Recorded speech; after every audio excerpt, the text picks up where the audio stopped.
cannot be an island. We cannot purport to want to do things our way.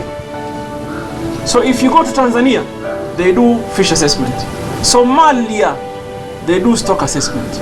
Oman, US, every state of the US, they do what they call stock assessment. What you didn't understand, or what we need to break down, what it means by stock assessment and the factors that is being looked at when people go out there. There's absolutely no way anybody in this world can have the capacity to go to the sea or the lake and count fish at 1, 2, tatoka wapi hiyo. I talk. So you look at the entire ecosystem of the ocean, the trends, the environmental issues in there, mambo ya afya ya maji. Unajua maji paka angaliwa afya yake, ama ujui? Maji yanaangaliwa afya yake. Samaki wanazaana vipi? Samaki wanatembea vipi? You know? The breeding trend, the migration trend, because they do that. Species. Sometimes we could be sitting here eating tuna, for example. Kumbe inaenda kuwa endangered species. How would you know? How would I be able to give a license to anybody? On what basis? Kama nakupa leseni ya kuvua tuna, naweza kukuambia wewe unafaa kuvua tuna isipite tani 1000. That must be informed by some research and science. And maybe it makes me very sad for someone to just water it down to call it kuhesabu samaki. It is not. It is not.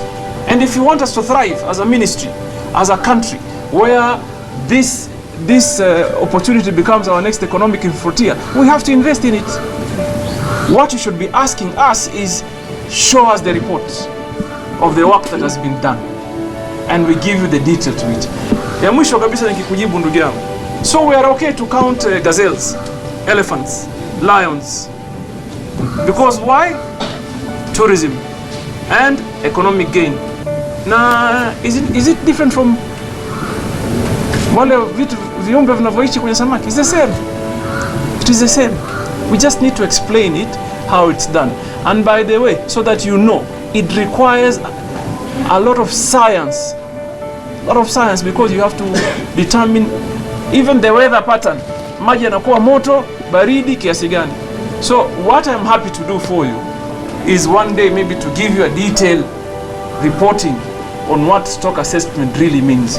But let me assure you, and I'm saying this really kwa roho safi, if anybody attempts to say we should never do stock assessment, you are simply telling us, allow our neighboring countries to benefit from our very basic God-given natural resource. Because Somalia is doing stock assessment, Tanzania is doing stock assessment, Seychelles is doing stock assessment, Mauritius is doing stock assessment, South Africa, everybody does stock assessment. Lakini sisi unajua, bahati mbaya hii Kenya kila mtu ni mjuaji. Tena siku hizi vile tuna mtandao, kila mtu yajua kila kitu. Mtu anaweza kaa akashika mtandao rahisi TikTok, akaanza kuongea mambo ya afande. Hii redio afande hajui lolote, na wewe hujakanyaga redio hata siku moja. And that's the country we live in today. But for me, as a CS here, I'll make the right decision. That is for the interest of the people. Sitoogopa wale watu wa mtandao wakisema sijui samaki wa hesabu. Tena mmoja hata sijui hesabu moja, mbili. We will not be derailed. We will be focused on what needs to be done. And we ask that you support us in making the right and good decisions that are progressive. Asante. Thank you so much.